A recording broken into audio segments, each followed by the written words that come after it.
There I was, barreling down a gravel road in the middle of nowhere, Oregon, riding shotgun to my bestie, Sandra.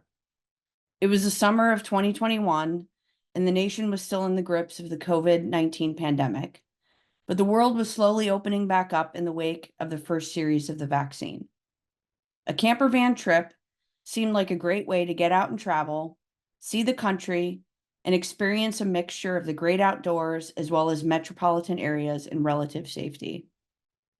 Our home for 3 weeks was a white Ford converted cargo van with a small camping kitchen in the back and a bench seat that turned into a bed.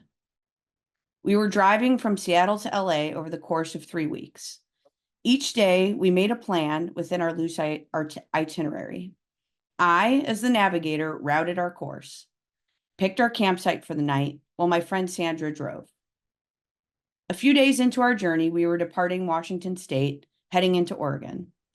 We decided we would stop in Astoria and see the legendary Goonies house, and then we would continue on that night and look for a camping spot somewhere between Astoria and Portland. We had been using a combination of paid campgrounds, national parks, and Bureau of Land Management land found through apps like Campendium and Dirt. But it was wildfire season in the Northwest at this time, and we were starting to run into problems with some of the campsites that we had identified. Some back county roads were closed, and that's what happened with the first spot that I had picked for us to camp that night. So I quickly found another spot for us, and we continued on. "Turn right here," I said to Sandra. "Got it, bud," she replied. And before us was a long gravel road that stretched out far into the horizon. A forest could be seen vaguely off into the distance, where the app told us our intended campsite could be found. We set off down the road at a slow pace, kicking up rocks as we went. After traveling for a few miles, a new speck appeared on the horizon. A black dot at first, it slowly came into focus the further down the road we traveled. "Yo, gee, what is that?" said Sandra. I'm not sure yet. Maybe a car?" Sure enough, as we got closer, it was indeed a car, a black Ford Mustang convertible, to be exact. Loud, heavy metal music pumped from the car's speakers, and we could feel the bass in our bloodstreams. Boom, boom, boom.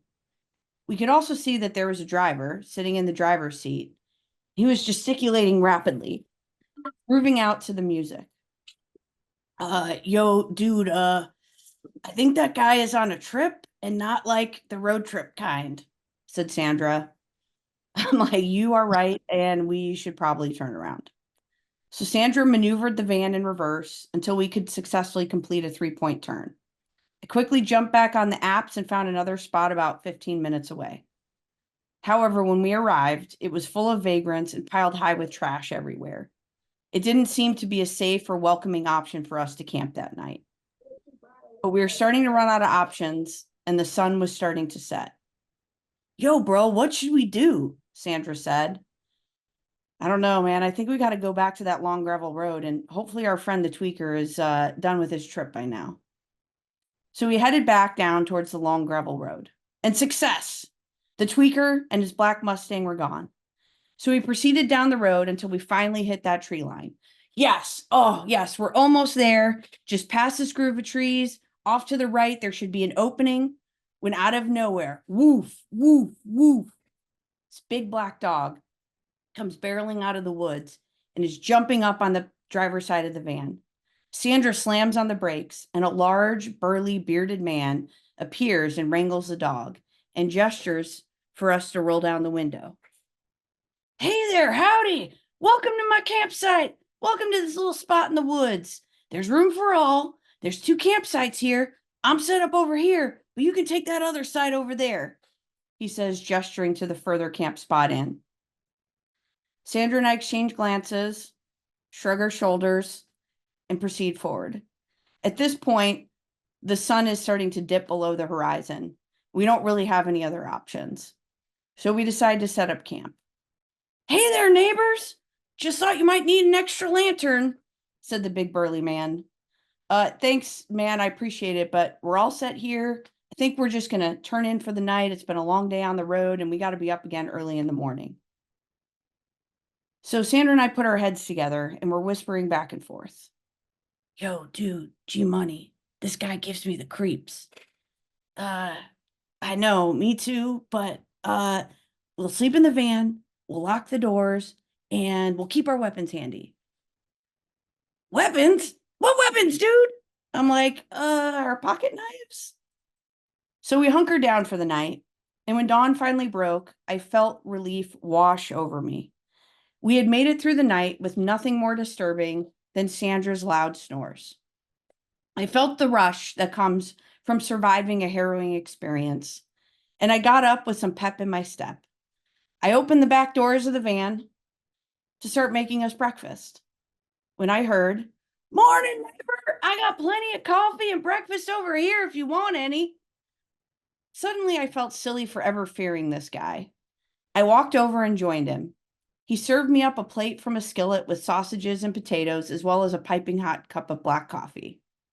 We were exchanging pleasantries as he began sharing some nuggets from his life story, like the years he spent in prison for aggravated assault. "Yeah, I've had a rough go of it, staying out here in the woods for a while, you know. I got a great setup though. I can stay out here a real long time, and this helps me avoid things that trigger me." Ooh, I'm feeling increasingly uncomfortable and looking for a natural exit to the convo when he then goes on to say, "And that no good governor we have, Kate something something, somebody oughta." Woo! Oh, look at that time. Wow, I didn't realize it was this late in the morning. We really got to hit the road because we have people who are expecting us and they know where we are and they need us to see us in the next like 30 minutes or they'll get worried and maybe call the police. But thanks for breakfast. I appreciate it. You take care now. And I start power walking to the van and Sandra starts walking towards me and I'm trying to point her back to the van. I'm like, and she's like, "Yo, bro, what's up?" I'm like, "Just get in the van. We need to go now." She's like, "Can I pee first?" "No, dude, get in the van." So we grab what stuff was out, throw it in the van, get in, and haul out of there as fast as we can. When we're safely down the road, I relay the conversation to Sandra. Needless to say, we were very excited when a few hours later we saw civilization in the form of Portland on our horizon. We had survived our first hazard of the trip, but there would be many more to come. Thank you.